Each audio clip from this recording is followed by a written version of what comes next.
சொல்லு. என்னாச்சு? பிரதர் வந்துட்டாரா? அவர்தான் எல்லா இடத்துலயும் தேடிட்டு இருக்கேன், ஆளை காணோம்.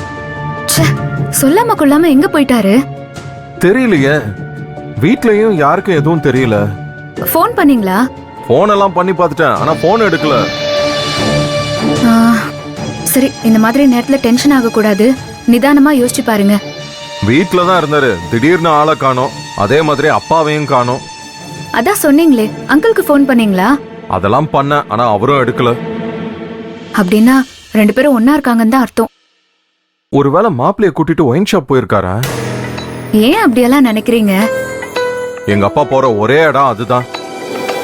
ஆ, கதிர், மொட்டை மாடியில பாத்தீங்களா?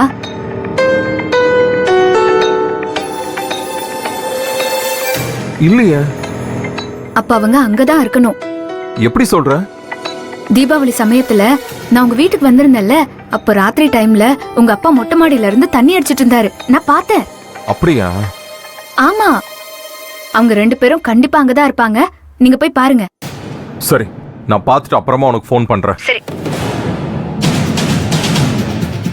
அப்போ மொட்டை மாடியில இருக்கீங்களா?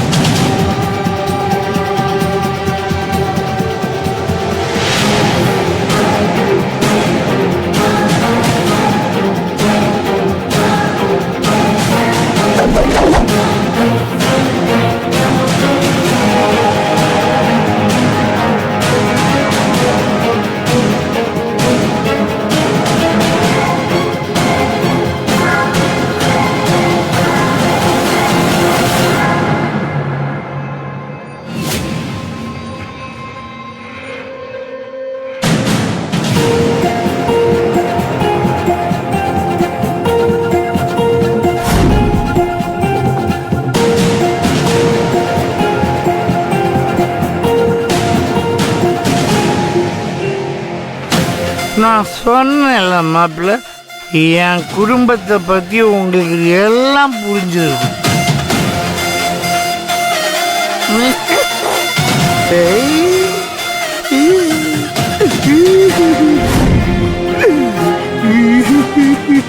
மாப்பிள்ள, என்ன விட்டீங்க மற்றையா?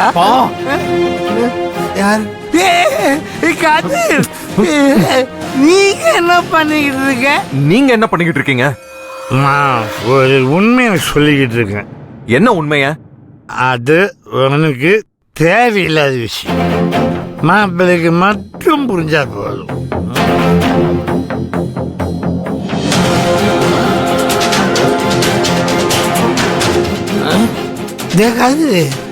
என்னடா மாப்பிள்ளை இப்படி உரைச்சு போயிருக்காரு? அப்பா, அவருக்கும் சரக்க ஊத்தி கொடுத்தீங்களா? இல்ல இல்ல இல்ல இல்ல, முதல் ரவுண்டு மட்டும்தான் நான் ஊத்துறேன். அதுக்கப்புறம் அவரே ஊத்திக்கிட்டாரு.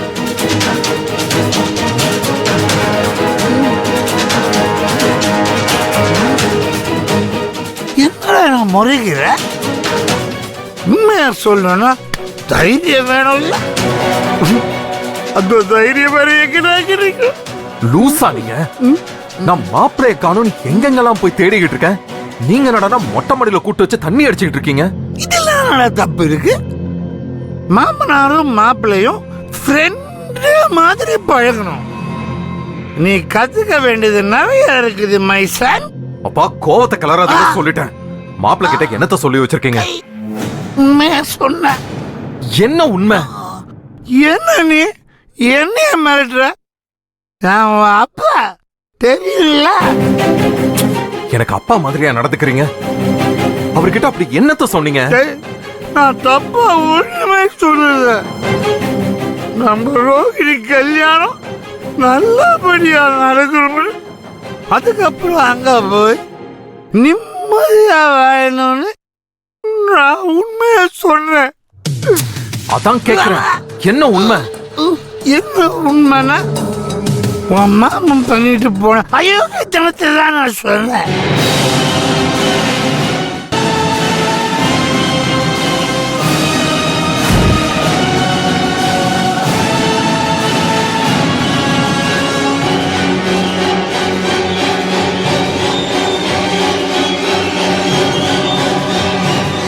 இந்த வீட்டுல பிரபாகரன் ஒருத்தர் இருந்தான்.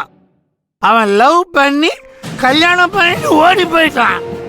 அதனாலதான் என் பொண்ணுங்களுக்கு கல்யாணம் நடக்கல அப்படின்னு உண்மையை மட்டும்தான் நான் சொல்றேன்.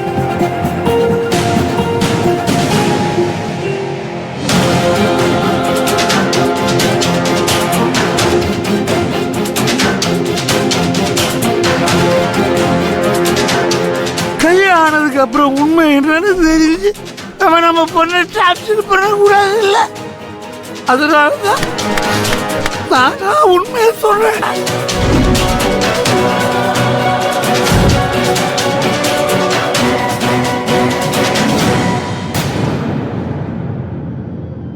என் பொண்ணோட வாழ்க்கை நல்லா இருக்கணும் தான் நான் அந்த உண்மையை சொன்னேன்.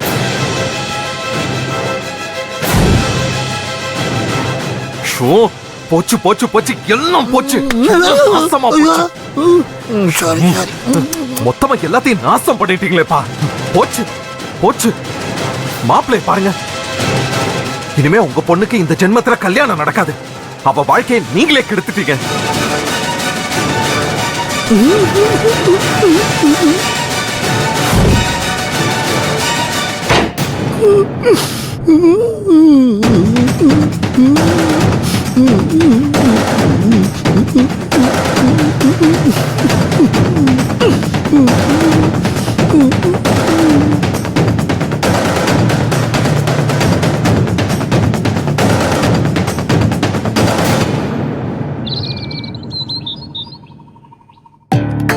அக்கா, இந்த மாதிரி சிச்சுவேஷன்ல நேத்து நைட் டயலாக் எழுதியிருந்தா என்ன எழுதிருப்ப தெரியுமா? விடியிற பொழுது நமக்காக விடியோன்னு சொல்லி எழுதிருப்பேன். அதே இது இப்ப எழுதியிருந்தா என்ன எழுதிருப்பேன் தெரியுமா? நமக்கான பொழுது நல்லபடியா விடிஞ்சிருச்சுன்னு எழுதுவேன். ஆணியே புடுங்க வேணாம். மாப்பிள்ள இருக்கானா இல்ல போயிட்டானான்னு இன்னும் தெரியல. ரிசல்ட் தெரிஞ்சதுக்கு அப்புறம் கொண்டாடிக்கலாம். இப்போ அது வரைக்கும் ம். ம். து. ஹா.